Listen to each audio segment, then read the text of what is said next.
Hey everyone, welcome back. I'm Michael and we're going to be getting right back into some more Reddit stories. If you enjoy the video, make sure to leave a like and subscribe. Now, without further ado, let's begin. This story was created in the relationship subreddit by a user named Out of Town Cheat. The post is titled, "I'm 27M and out of town right now. My best friend saw my girlfriend of 7 years, 26, out with another man." A bit of background. Well, here goes, guys. I am currently out of town visiting family for a week. My grandma, who lives with my parents, is very ill and I wanted to say goodbye. My girlfriend, who I have been with for 7 years, recently had surgery and didn't feel comfortable traveling the 5-hour car ride with me. Very understandable because she is still in quite a bit of pain. I've been here about 3 days now and will be spending another 2 here at my parents'. My girlfriend and I have always had a strong relationship. We get along very well. We manage to communicate about almost everything. We rarely fight. In fact, when we do, it's usually about housework, which admittedly is usually my fault, as I leave too much of it on her.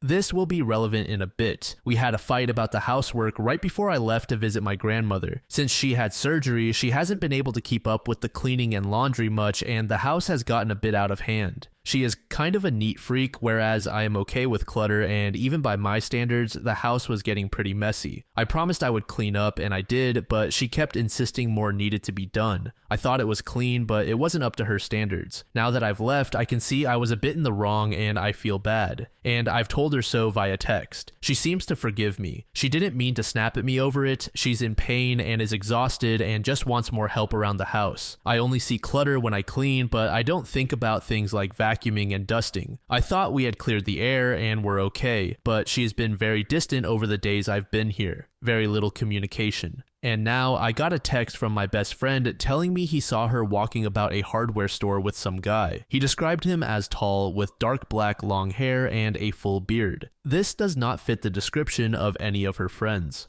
She was leaning against his arm while they walked around the store. He saw them leave together and walk to the chain restaurant across the street. My girlfriend has never given me the impression she would cheat ever. We've always told each other when we had crushes on people and been open when other people expressed feelings to us, and with her leaning on the guy. I'm worried, but at the same time, my girlfriend tends to lean on all of her friends she feels comfortable with when there is a lot of walking involved. She has a heart condition, now more exacerbated by her recent surgery, and she does faint on occasion. She always holds my arm when we walk around stores, and I've seen her do the same with her girlfriends. So it may be that she was having a dizzy spell and leaned on this guy for support. I've expressed that I'm thinking of leaving here today and coming home early, and after all day of not talking to me, she responded, "No. Visit with your family. You never see them. Spend all the time with grandma that you can. She doesn't have long left, and I'm sure spending her last days with you will be really comforting for her. It's flattering that you are homesick though, and you miss me. I miss you too."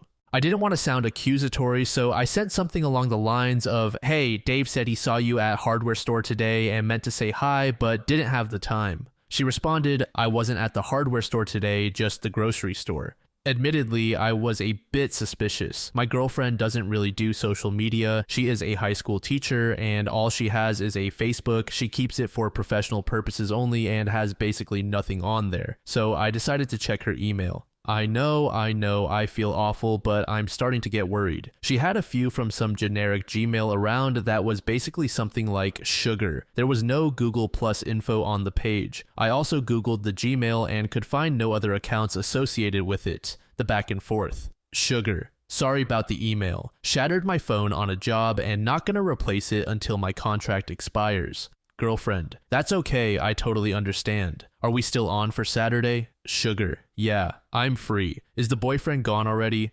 Girlfriend. Yep, he left the other day. Shouldn't be back until like Wednesday. Sugar. Cool, sounds good then. Girlfriend. Do you want to get dinner or pizza? On me, of course. We will need some fuel, or I imagine we will be exhausted. Sugar. That's nice of you. Don't know yet. We'll decide that day. I've got my dad's phone now. He doesn't really ever use it, so I'll text you from there. I'll let you know it's me. That was the entirety of it really. Now I'm even more worried. Should I come home early, confront her over the phone, leave it alone until I get home when I was going to anyway? Edit some info that has come up in comments below. She just had a hysterectomy. She is only recently home from the hospital and doesn't have much energy. We haven't had since the surgery. She says she can't. I honestly believe her because I've changed the bandaging on her stitches and they look painful. Other than slowly walking around, she can't do too much. My best friend and his girlfriend, now fiancé, have all been mutual friends together for several years and all go out together frequently. He knows for sure what he looks like and that it was her. I'm sure this is not relevant at all, but a guy can hope. My birthday is in 10 days. Edit 2, my friend drove by my house. There is a white truck in the driveway, but the plates on it are from a neighboring state. It's getting kind of late there. Edit 3, friend drove by again. Truck is still there. Truck is from another state, but girlfriend has family in that state. My girlfriend is not really close with her family at all. We really only see them on holidays. However, my girlfriend's family owns a construction company, but their company lays concrete. I don't think they have any carpenters or anything like that. I could be wrong though. I want to give her the benefit of the doubt because she had never done anything to make me mistrust her in the past. You guys have been such a comfort to keep me level-headed, and I thank you. A lot of you think there is a surprise for my birthday, and I hope that is it. And many of you think she is cheating, which I hope isn't the case. I don't want to leave early and risk missing out on time with my grandma. Some of you have suggested I have my friend check up on her, but that worries me. Won't I seem paranoid if nothing is going on?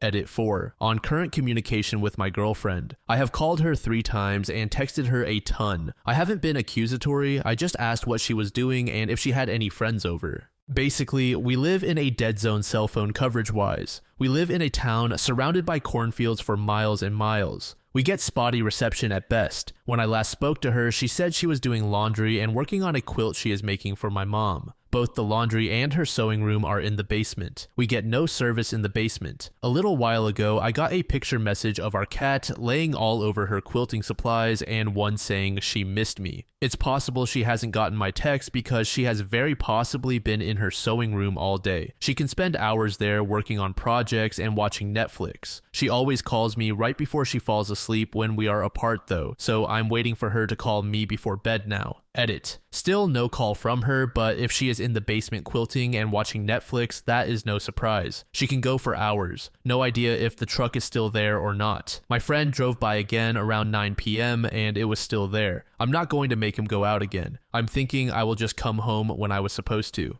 If anything is going on, I have proof. I'll update as soon as I am able or when I am actually allowed to post again. Waiting sucks. 3 days later, OP provided an update. Sorry for the formatting, I'm on mobile. Well, here goes. I'm going to pick up where I left off with the last post and detail what happened from there. My girlfriend called me at 1 a.m. and apologized profusely, saying she didn't realize what time it had gotten to because she was busy. She normally calls me around 11:30 or so. I decided then and there that I was going to save the text from Dave, a screenshot of the email, and confront her when I got home. I weighed my options and decided it was better to be cheated on and let it go on a few extra days and spend time with my family, than to rush home or accuse her over the phone and find out she was planning something for my birthday. I think that would ruin her trust in me forever. Nothing seemed odd when she called. She asked after my family, sent me a few progress pictures of the quilt she was making for my mom, told me she loved me and that she would call me in the morning. Monday morning, my grandma took a turn for the worse, and my brother, mother, and father all gathered at the hospice to spend the final hours with her. Somewhere in the very wee hours of Tuesday morning, she passed away from lung cancer. Seriously, people, put down your cigarettes. We were really her only remaining family. My father was an only child, and she had no living siblings, and she had moved in with my parents a while ago and hasn't kept in touch with anyone. In lieu of planning a traditional funeral, we just decided to proceed with having her buried next to her husband's plot, something she had already pre-planned, paid for, and requested in her will, and spent Tuesday gathered around in the living room telling stories about her and looking through her shoeboxes full of photographs to create an updated photo album. It was nice, actually. My girlfriend kept in constant contact with me through this whole thing and talked to my parents as well. They love her.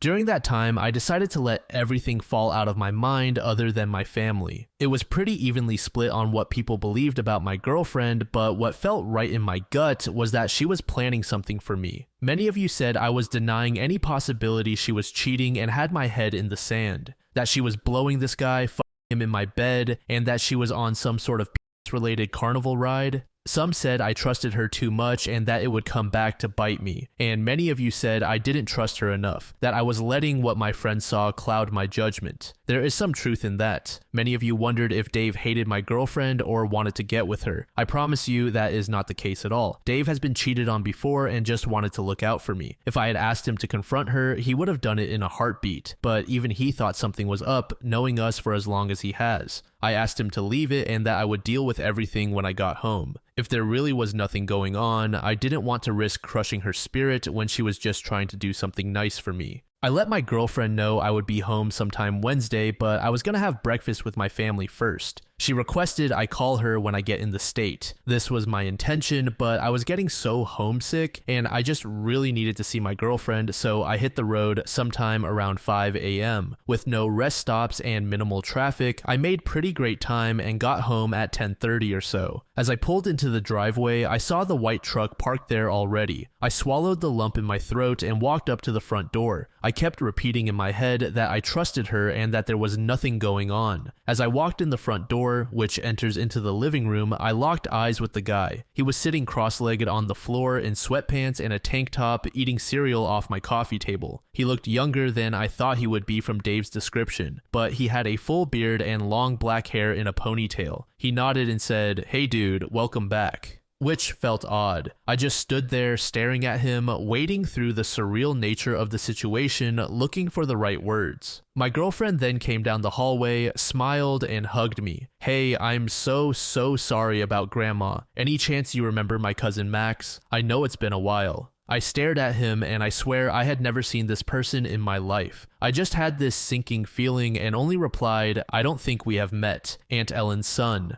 And suddenly it dawned on me. Her Aunt Ellen's husband, Uncle Joe, was her second husband. She married young but split up with this kid's father pretty early. Max lives with his dad in X, and Max's dad is 100% Italian, which explains the hair. All I could say was, "Whoa, man, you've grown up." He just laughed and said, "Yeah, I've changed a bit." The last time I saw this kid, he was a chubby, green-haired, acne-covered teenager in a tap-out shirt. He really came out of puberty well. I think I last saw him 4 or 5 years ago on Christmas. She asked me if we could talk, so I followed her into our bedroom. She basically said he was moving back in with Aunt Ellen and getting a job as a grunt with her family construction company part-time. He wants to go to a local college around us, and my girlfriend promised to help him fill out his FAFSA, polish his entrance letter, and study for his placement test in exchange for some work. He went to an alternative trade school for carpentry his last 2 years of high school, and my girlfriend's dad says he did pretty well. She said she had something planned for my man cave, but they hit a few hang-ups and it's taking longer than expected. She brought our Xbox upstairs into the living room and has made me swear I will not enter the basement for any reason until my birthday. I debated pretending I wasn't worried at all, but I like that we are always honest with each other. I told her Dave saw her out with her cousin and had me a bit worried about him. She just laughed and said, "I didn't realize he saw us together. I thought you meant he just saw me." She said they had walked basically around opposite ends of the store shopping separately. They only met up to check out. She asked why I didn't just ask her who it was. She said she could have told me it was Max and still been able to keep the exchange of work under wraps and just told me about the college thing. I basically told her I didn't want to make her feel like I was accusing her of anything, which I think she appreciated. Max is going to be staying here a few more days longer than she planned, which I wish she had told me about, but after this, it seems like nothing at all. I think she is a bit upset that I could even think for a moment she would cheat on me, but she said she was glad I didn't come flying home early, kicking doors in or anything. So I think we are good, just in case I'm gonna kiss her ass for a while. Edit 1. Maybe I should clarify that Max is not moving in with us. He is moving back in with his mom. He was already supposed to be home with her by the time I came home, but they hit some snags with whatever he is working on. He is staying a few more days to finish up, then going home to his mother's. Edit 2. For those asking why my girlfriend would not tell me why Max was over, she didn't know Dave saw her with him, she just thought he saw her in the paint department by herself.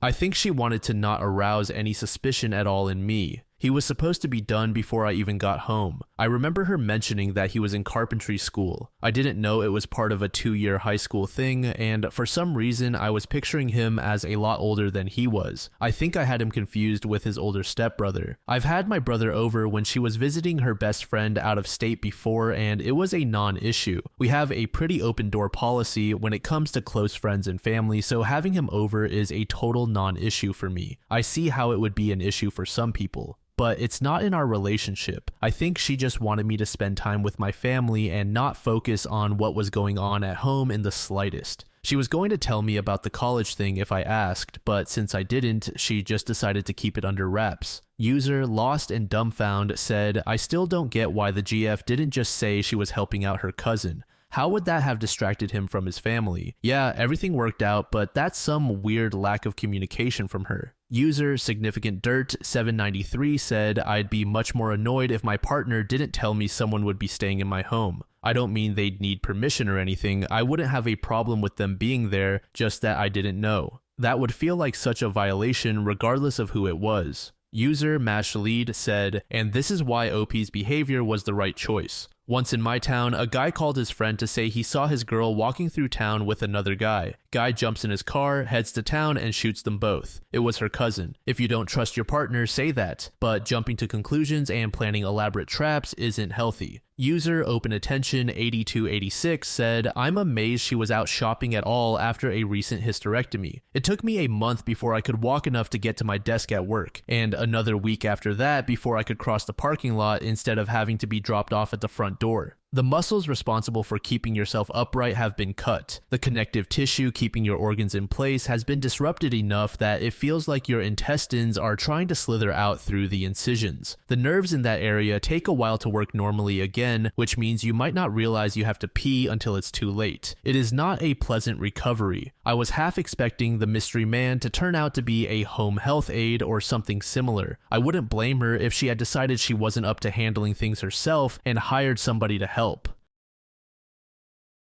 This next post was made in the AITAH subreddit by a user named You Should Go to Therapy. I will try to make this brief, but I am emotional, so we will see how this goes. For the purpose of this post, I, F34, will be Ali, and my GF of 1 year, F34, will be Sunny. I wasn't looking for love when I met Sunny, and I half expected it to fizzle out when we first started dating. To be clear, she's just out of my league. She's bubbly, outgoing, sweet, and popular, an IWFH, and have one true friend, Beverly, F35. We started talking about moving in together and I was all on board. I currently live with a Bev, but she is thinking about moving in with her BF when our lease is up in November anyway, so the plan was for Sunny to move in with me after. Recently, it's been a lot. My dad was diagnosed with cancer in January, and then mom called to tell me that my grandfather passed suddenly of a heart attack in February. Then in March, my sister was in a horrible car accident. Things finally started to be somewhat calm since April, but then Sunny went from very supportive and super sweet to quieter, and she put a screen lock on her phone, and in the past month, she stopped leaving her laptop logged in. Her tablet now has a password, and she's been taking longer phone calls in her car or going out with friends longer. She's also just not been that affectionate. She's been intense, asking me 1,000 questions. Like just recently, she's been weirdly asking me if I haven't introduced her to all my friends and if there are friends she might not know about. I went out with friends one night, and when I got home, she asked me with whom and then didn't know the names and asked why I never introduced her. I tend to be laid back and I don't generally need to know where she is or who she is with all the time, and she used to be the same. But this behavior made me wonder what might be going on.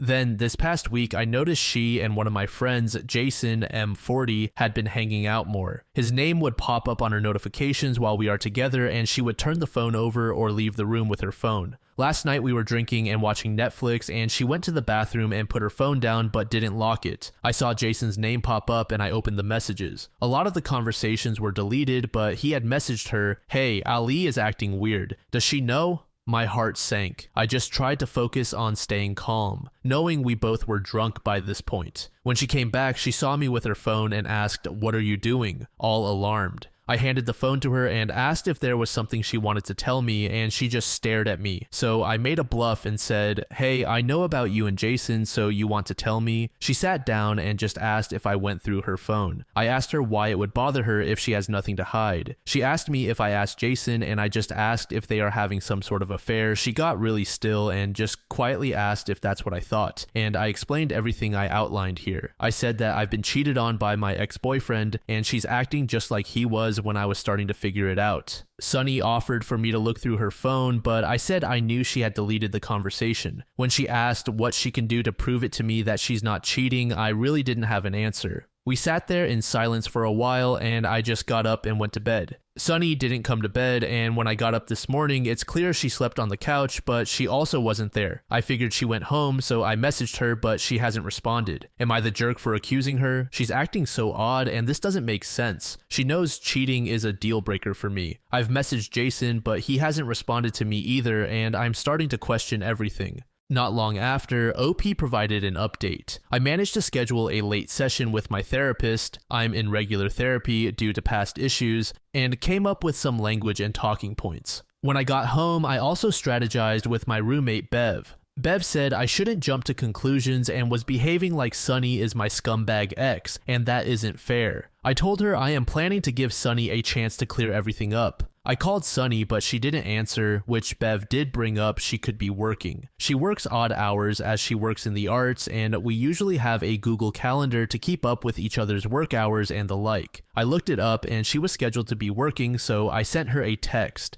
The text essentially outlined what I said in my first post, that her behavior is not exactly above board, and the secretive nature of it lends to my questions, specifically Jason's text, which I saw, and the deleted conversations. I said that if she's with Jason, then be with him, but don't jerk me around. It's cruel and manipulative, two things I would never expect her to be. I said I was well on my way to thinking I loved her, and this has broken my heart, and the fact that she was not there when I woke up spoke volumes. I expect an explanation by EOD, or I will simply put the few items she left at my place in a box at the front door for her to pick up and take to Jason's. I then texted Jason, and I admit this was not the plan. I was emotional and frustrated because Sunny saw my message and I could see her typing but then stopping and typing and stopping, and I was just wanting her to either explain herself or confess. So I texted Jason a similar message, explaining that I thought our friendship would be stronger than this, and just because my GF is bi, he had to take advantage. It wasn't fair of him as he knows my history with being cheated on and he knows how deeply it hurt me. I expected more from him, and I intend to not sugarcoat it when our friends ask what happened to us. Well, Jason actually responded by suggesting we have brunch today. I woke up anxious about it. I would prefer her just confess over text, but now I have to deal with it face to face. But I want to know what the fuck they were thinking and why, so here I am a full 30 minutes early, sitting in my car waiting for the shop to open. I really don't know what to expect, and I haven't really had a chance to cry it all out yet. I have my job, and at home, Bev keeps saying I am overreacting and need to calm down, and it's just irritating. I've had no quiet place to think and cry and just let it all out yet. I guess I will after brunch. Fingers crossed it will be brief and I can start moving on.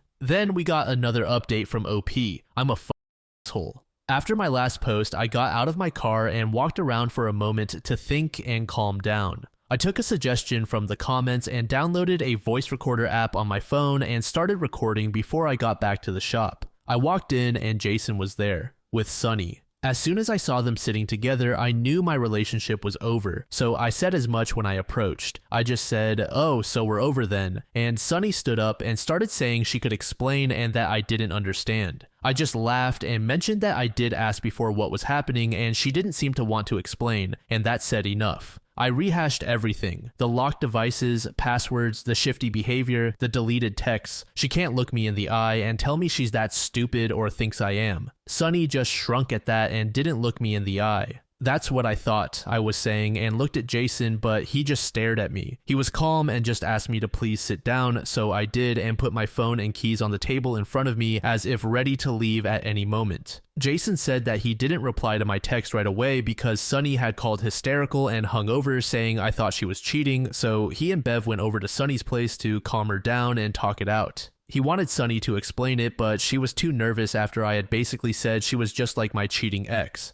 She figured I wouldn't believe a word she had to say. Apparently, this was all a misunderstanding. I've had such a shit year that Sunny went to Jason, Bev, and a few other friends with the idea of making a huge deal of my 35th birthday in August. As I've complained of never really having a party for my birthday, I didn't somewhat plan. True. So she's been spending months planning this out. She rented out a local bar for the night of, invited my friends, and swore them all to secrecy, ordered my favorite food for catering, decorations, and the works. She said she started getting nervous the surprise would be ruined because we are always casually on each other's devices, so a friend suggested she delete the convos. She even showed me in the group chat she had with my friends with a timestamp of a few months back where that suggestion came from. They showed me the receipts for the rental of the bar, the pre-ordered catering, a photo booth, etc. She said she uses Messenger, so she had to lock all her devices. Messenger was on, so I wouldn't accidentally stumble on the surprise. She was asking about friends she hadn't met so she could include them and invite them to my party. She said she wanted it to be big, like almost an event. That she'd been stressing about money so she could earn enough extra to afford it. I asked her why she'd been so distant then and not very affectionate, and she looked confused and said she noted I was usually not in a great mood and didn't seem to want her to touch me a lot, so she was giving me space, and she figured after the party, where she then showed me the reservations of my surprise weekend in a vacation town not far from where we live, we would have time on the surprise vacation weekend to reconnect and reset. Jason then handed over his phone to show me the conversations that were deleted off Sunny's phone, and I looked them all over, taking my time to read everything. They all had to do with the party. He offered for me to scroll back as far as I liked, as he had nothing deleted and nothing to hide, and I did scroll a lot, all the way to their first text. The "does she know" text was about the party, he said, because I seemed tense around him and he felt I was being cagey when he and I texted, which was around the time I suspected him to be sleeping with my GF. At this point, I could see Sunny was holding back tears, and she handed me her phone and again offered for me to look through every app if I wanted, but I said no. I didn't really know what to say from there because I frankly figured they were both there to confess to the affair. I rolled over everything in my head and just sat there silent. After a short while, when our food arrived, Jason asked if I had any questions and I said no. He asked me if I still thought there was an affair and I shook my head. My whole face felt hot and I just wanted to leave. He then asked me that since the cat was out of the bag about the party, if I wanted to be involved in the rest of the last minute planning, and I said no. Sunny started apologizing, saying she never thought I would think she was cheating, that she froze when I accused her because she was drunk and shocked. It had hurt her deeply that I really believed that, and she didn't know how to maintain secrecy of the party and keep me from breaking up with her thinking she was shagging my friend. She said that she had never planned a surprise before and didn't want to ruin it. She asked me what I wanted to do or where we stood now, and I just stared at them, frozen. I just shrugged and didn't really look them in the eye, and we ate in relative silence. I paid our whole tab and left quickly while Sunny was in the bathroom. Jason asked if I wanted to wait until Sunny got back, but I didn't even answer and just rushed to my car and cried. I know I'm a coward and an ass. I have no idea how I'm even going to face any of my friends, because I saw in the group chat, Sunny explained that I thought there was an affair and what she should tell me to not ruin the surprise. My friends mostly suggested she just tell me the truth, noting my past relationship and how broken I was after. It felt weird to see how they viewed me and how right they were, and now I just feel like an ass. I texted Sunny that we should probably talk one-on-one when we calm down, and she replied that she really needs to take some time to breathe now that everything is out in the open. I said I understood and asked how long she needed and if we can maybe talk tomorrow, and she hasn't responded. Jason has since forwarded me some of the proof they showed me at brunch and just said, "Here if you need to talk," and nothing more. I know I need to apologize, but I don't even know where to begin. I don't even know how to fix this now or how to make it up to Sunny or Jason. I can hear Bev moving around downstairs, but I can't even face her. I'm still mad at her for not telling me the truth, but I know how unfair I am being. What the do I even do? User Cursed818 said, "There is zero reason for Sunny, Jason, and Bev to have said nothing for such a long time. The moment OP asked what was going on with Jason, maintaining the surprise became absolutely null and void. And yet, the story about a party was only told later, after continual refusals to tell the truth and spare OP from going through genuine panic based on very dodgy behavior and with a history of being cheated on. There clearly is a party, but I'd still be suspicious that the time it took could have been used to create a believable cover story. Sunny could and should have immediately told the truth, and freezing isn't a good enough excuse. No matter what, the trust has been damaged. If I were OP, I would be extremely uncomfortable with the 3 people who thought it was acceptable to let this go on for this long. Why did they do that? Under this comment, a user said, her friends are playing cruel. They know how broken she was from cheating last time, and they let her think the same is happening now. It is psychological torture, and there is no explanation why they would do it. When she asks Jason for an explanation, you can feel she is desperate, almost hysterical. He had not an ounce of compassion and said, let's talk tomorrow. Why would he possibly want her to suffer another 24 hours? It is obvious that the surprise party will not be a surprise anymore. He knew it. He brought receipts and proof. It is some sadistic behavior on his side. Bev, living with her, saw how broken she is. She told her nothing. Again, why? The question is surprise party versus end of the relationship and mental breakdown. How come they all chose surprise party? How could they think it is more important? User additional P1650 said, I just don't understand why Sunny couldn't tell her that she didn't cheat. If she panicked after being accused and didn't want to ruin the surprise in the moment, she could have at least clarified it wasn't cheating. And the way OP is expressing her fears about the cheating to Bev and Jason, and neither could even say it's not cheating when they are fully aware of Sunny's surprise and OP's past. Not a single person could at least reassure her of that, and it doesn't make any sense to me. User Phantom Angel 278 said, I really think you need to step back from this relationship and maybe even some of your friends. They knew your history of being cheated on and how it affected you deeply, and yet they went through this deeply involved, secretive plan and kept it going even when you started spiraling. I don't know how any of them saw how this was affecting you and just kept it going. Yes, obviously your history has caused some PTSD and you really need to work on it, but you didn't overreact, and your GF and friends really did some damage to your mental well-being through ignorance and naivety. I'm not saying break up with all of them, but take some time to work on yourself and get your balance back. If you continue this relationship or any future relationships, it's with the understanding that you need transparency no matter how small the situation. User Joshikshin said, this whole situation is just a mess. Sunny meant well, but all that secrecy was asking for trouble. When you start locking your partner out, even for a surprise, you're bound to raise suspicions. What gets me is Bev's role in this. Most of the friends apparently told Sunny to come clean when she asked what to do. But Bev, she just told OP to stop overreacting. Like what? Your roommate's having a meltdown thinking they're being cheated on and that's your response? I'm worried about that party. It's still happening, right? Yikes, talk about awkward. OP and Sunny need to have some serious talks before then, or it's going to be one tense celebration. Here's hoping they can work through this because, man, what a way to almost torpedo a relationship over a well-meaning surprise.